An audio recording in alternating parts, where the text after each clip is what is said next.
നിങ്ങളുടെ സ്വന്തം അച്ഛനമ്മനെ കൊല്ലൂ. ഡേ ബൈ ഡേ അത് ഇൻക്രീസ് ചെയ്തുകൊണ്ടിരിക്കുക. ഈ synthetic drugs, artificial drugs, MDMA പോലുള്ള സാധനങ്ങൾ മാത്രമല്ല, ഓരോ ട്രെൻഡിങ് ന്യൂസ് ആയാലും ട്രെൻഡിങ് കേസസ് ആയാലും. Hello all, welcome back to my channel. So ഇന്നത്തെ വീഡിയോ പറയുന്നത് നമ്മുടെ ന്യൂ പോഡ്കാസ്റ്റ് സെഷൻ ആണ്. ഓക്കെ, നമ്മുടെ പോഡ്കാസ്റ്റിലെ ടോപ്പിക് എന്ന് പറയുന്നത് നിങ്ങൾക്ക് എല്ലാവർക്കും ഫെമിലിയർ ആയിരിക്കുന്ന ഒരു വേർഡ് ആയിരിക്കും. അത് ലൈക്ക് നമുക്ക് കേട്ട് മടുത്തിന് കേൾക്കേണ്ടെന്ന് താല്പര്യമുള്ള ഒരു വേർഡാണ്. അതുപോലെ തന്നെ ഡേ ബൈ ഡേ അത് ഇൻക്രീസ് ചെയ്തുകൊണ്ടിരിക്കുക, ഓരോ ട്രെൻഡിങ് ന്യൂസ് ആയാലും ട്രെൻഡിങ് കേസസ് ആയാലും. സോ എല്ലാവർക്കും മനസ്സിലായിട്ടുണ്ടാവും തമ്മിലും കാര്യങ്ങളൊക്കെ കണ്ടപ്പോൾ. സോ ഇന്നത്തെ ടോപ്പിക് എന്ന് പറയുന്നത് ഡ്രഗ് റിലേറ്റഡ് ഇഷ്യൂസ് നമ്മൾ സംസാരിക്കുന്നതാണ്. നമുക്ക് വീഡിയോയിലേക്ക് പോകാം. അതിന് പോലെ എന്റെ ചാനൽ ആരെങ്കിലും പുതിയതായിട്ട് കാണുന്നുണ്ടെങ്കിൽ സബ്സ്ക്രൈബ് ചെയ്തിട്ടുണ്ടെങ്കിൽ വീഡിയോ ഇഷ്ടമായി ലൈക്ക് ചെയ്യുക, കമന്റ് ചെയ്യുക. ഓക്കെ, നിങ്ങൾ പറയാൻ ആഗ്രഹിക്കുന്ന കാര്യങ്ങൾ നിങ്ങൾ കമന്റ് സെക്ഷനിലൂടെ പറയാവും. ഇപ്പൊ എന്റെ മമ്മിയൊക്കെ പറയും, ഓക്കെ ലോകമൊക്കെ ഓൾമോസ്റ്റ് അവസാനിക്കാറായി, നമ്മളെല്ലാവരും പ്രാർത്ഥിച്ചു വരിക, ആ ഒരു സമയം ആവാറായി എന്ന് അമ്മമ്മ എപ്പോഴും പറയുമായിരുന്നു. ഇപ്പൊ ഞാൻ ചിന്തിക്കുമ്പോ ലൈക്ക് എനിക്കും ലിറ്ററലി തോന്നുന്നുണ്ട്, ലൈക്ക് അതുപോലത്തെ ന്യൂസ് ആണ്, ലൈക്ക് മിസ്റ്റീരിയസ് ആയിട്ടുള്ള ന്യൂസ്. ലൈക്ക് നമ്മൾ ഒരിക്കലും നമ്മളുടെ മനസ്സിൽ പോലും ചിന്തിക്കാത്ത ന്യൂസുകളാണ് ഡേ ബൈ ഡേ നമ്മുടെ മുന്നിലോട്ട് വരുന്നത്. ലൈക്ക് ഓരോ ന്യൂസ് ആയാലും നമ്മളെ ഷോക്കിംഗ് ആണ്. ലൈക്ക് ഓരോ ദിവസം കഴിയുമ്പോൾ ഓക്കെ ഇന്നത്തോടെ തീരെയിരിക്കും വെച്ചാൽ ലൈക്ക് ഞാൻ ഇന്നലെ ഒരു ന്യൂസ് ഇല്ലല്ലോ പറഞ്ഞിരിക്കുമ്പോഴാണ് ആ ഒരു സ്റ്റോറിയിൽ ഓക്കെ ലൈക്ക് എക്സ്പെക്ട് ചെയ്തില്ല ഇന്നലെ ന്യൂസ് ഉണ്ടാവും എന്ന് പറഞ്ഞിട്ട് പെട്ടെന്നൊരു ന്യൂസ് ആണ്. ഇപ്പൊ ലൈക്ക് ആകെ എനിക്ക് തോന്നുന്നു നമ്മൾ ഒരു റീല് ട്രെൻഡിങ് ആയാലും നമ്മളത് പിന്നെയും ചെയ്യില്ലേ ഓരോരുത്തരായിട്ട്. അതുപോലെ ഇപ്പൊ ഒന്നുണ്ടോന്ന് എനിക്കൊരു ഡൗട്ട്. ഇതിന്റെ എല്ലാം ബേസിക് ഫാക്ടർ എന്ന് പറയുന്നത് ഈ ഡ്രഗ്സ്, അതുപോലെ തന്നെ ഈ ആൽക്കഹോൾ എല്ലാമാണ്. ഇപ്പൊ കുറെ പേര് ഈ ഡ്രഗ്സ് മാത്രമാണ് ഇഷ്യൂ എന്ന് പറയുന്നത്. ഞാൻ അത് തീരെ സപ്പോർട്ട് ചെയ്യില്ല. ആൽക്കഹോൾ ഓൾസോ ഇതിന്റെ ഒരു പാർട്ടാണെന്നേ ഞാൻ പറയുള്ളൂ. ഓക്കെ, ഈ 2025 എടുക്കുമ്പോൾ എന്തോരം ഇഷ്യൂസ് ആണ്, എന്തോരം കേസാണ്. ഈവൻ ഫാമിലിയിൽ തന്നെ എന്ത് ബ്രൂട്ടൽ ആയിട്ടാണ് ഓരോരുത്തർ ലവ്ഡ് വൺസിനെയൊക്കെ ബ്രൂട്ടലി അടക്കില്ല ചെയ്യുന്നത്. സോ ഫസ്റ്റ് ഓഫ് ഓൾ നിങ്ങൾ മനസ്സിലാക്കുക, ലൈക്ക് എന്തുകൊണ്ടായിരിക്കും അവരങ്ങനെ ചെയ്യുന്നത്. ആ ഒരു ചിന്തിക്കാനുള്ള ശേഷി ഉണ്ടെങ്കിൽ ഒന്ന് ആലോചിക്കുക. ആ ഒരു ബോധപൂർവമാണെങ്കിൽ നിങ്ങളുടെ സ്വന്തം അച്ഛനമ്മനെ കൊല്ലൂ? ഒരിക്കലും ഇല്ല അല്ലേ. സോ അപ്പൊ നിങ്ങൾ ഫസ്റ്റ് ഓഫ് ഓൾ മനസ്സിലാക്കുക, അവർക്ക് ആ ഒരു ബോധമില്ലാത്ത അവസ്ഥയിലാണ് അത് ചെയ്തത് അല്ലേ.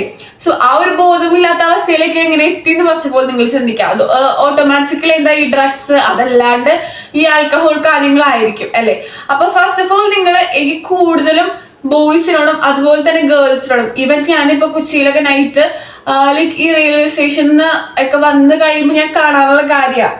ലൈക്ക് ലിറ്ററലി ഗേൾസ് ആയാലും ബോയ്സ് ആയാലും രാത്രി 1 മണി 2 മണി വരെയൊക്കെ like Panampilly Nagar, marine drive, അതുപോലെ ഒത്തിരി പബ്ലിക് പ്ലേസസിൽ കറങ്ങി സ്പോട്ട് ചെയ്യുന്നത്. അപ്പൊ നിങ്ങൾ ഓക്കെ നമ്മളിപ്പോ 20 കിഡാണ്, ഞാനും ഓൾസോ 20 കിഡാണ്. സോ അതൊക്കെ ഒരു എൻജോയ്മെന്റ് ആണ്. ഈ നൈറ്റ് ചാടിക്കാൻ പോവുക എല്ലാം എൻജോയ്മെന്റ് ആണെങ്കിൽ കൂടുതലും നമ്മൾ എല്ലാത്തിനും ഒരു ലിമിറ്റ് വെക്കാം. കാരണം എനിക്ക് പറയാനുള്ളത്, നിങ്ങളുടെ വീട്ടിൽ പറയാൻ പറ്റാത്ത കാര്യങ്ങൾ ഒരിക്കലും ചെയ്യരുത്. നിങ്ങൾക്ക് എന്ത് വേണമെങ്കിലും ചെയ്യാം. അത് നിങ്ങൾ ചെയ്യുന്നുണ്ടെങ്കിൽ അത് നിങ്ങളുടെ വീട്ടിൽ പറയാൻ പറ്റും എന്നുള്ളൊരു കാര്യമാണെങ്കിൽ മാത്രം നിങ്ങൾ അത് ചെയ്യാം. ഓക്കെ, ലൈക്ക് നിങ്ങൾ അങ്ങനെ ചെയ്യാൻ തുടങ്ങി കഴിഞ്ഞാൽ മേ ബി നിങ്ങൾക്ക് കുറച്ചുകൂടി ഇമ്പ്രൂവ്മെന്റ് ഉണ്ടാവും. എനിക്ക് പല കേസസും അറിയാം. ലൈക്ക് ഇപ്പൊ എന്റെ ഒരു ഫ്രണ്ട്സ് നമ്മളിങ്ങനെ ഗ്യാദർ ചെയ്യുമ്പോൾ സംസാരിക്കുമ്പോ ഓരോ കേസസ് ഇങ്ങനെ പറയുമ്പോ ലിറ്ററലി നമ്മള് ഓക്കെ നമ്മളുടെ ഏജുള്ളവരല്ലേ നമ്മൾ ചിന്തിക്കുമ്പോ ലിറ്ററലി എന്റെ പാരന്റ്സ് വളർത്തിയതിന് ഞാൻ ഗ്രേറ്റ്ഫുൾ ആണ്. സോ ലൈക്ക് നമ്മൾ അങ്ങനെ വളർത്തിയോണ്ട് നമുക്ക് ആ ഒരു വഴിയിൽ ഇതുവരെ സഞ്ചരിക്കേണ്ട ഇത് വന്നിട്ടില്ല. ഞാൻ ഒരിക്കലും എന്നെ ഇതാക്കി പറയുന്നതല്ല.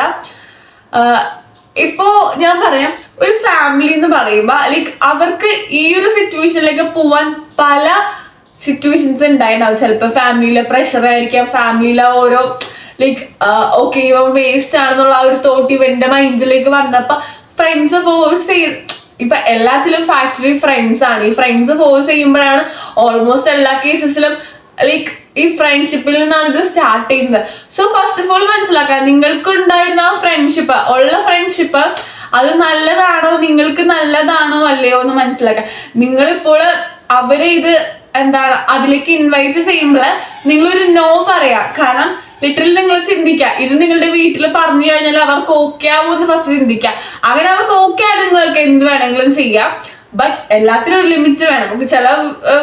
എനിക്ക് തോന്നുന്നുള്ള ഒരു 99% വീട്ടിലും ഇതൊന്നും ഓക്കെ ആയിരിക്കില്ല.